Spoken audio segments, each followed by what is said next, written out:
Thank you, Mr Deputy President. I rise today to talk about the topic du jour, koalas. Whilst I'll be speaking on this issue when Portfolio Committee 7 eventually reports into koala populations, I'd like to pay particular attention in my private member statement today to the brilliant work of wildlife carers that we met during the koala inquiry site visits, and in particular the Port Macquarie Koala Hospital, following the devastating summer bushfires of 2019 and 20.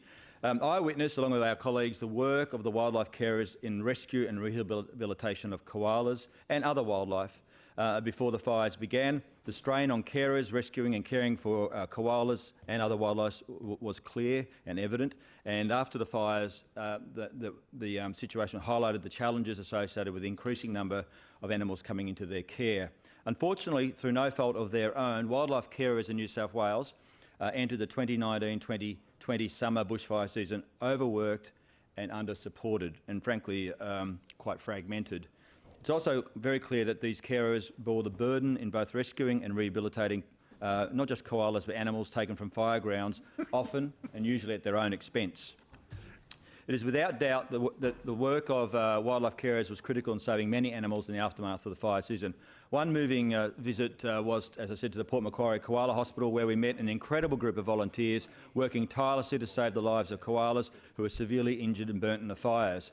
We witnessed an operation on the koala called Bernadette, and she was from Bilpin, who had her burns treated and rebandaged by the veterinarians under general anaesthetic. It's a very dangerous operation for koalas to survive, and in fact fires are devastating for koalas because they essentially cook inside their coats from the heat.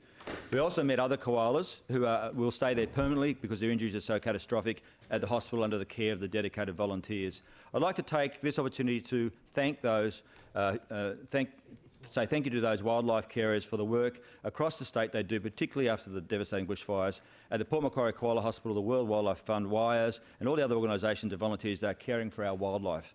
While the fires may have passed, these volunteers and carers continue to care for the wildlife affected to this day and are preparing for the fire season to start again any minute.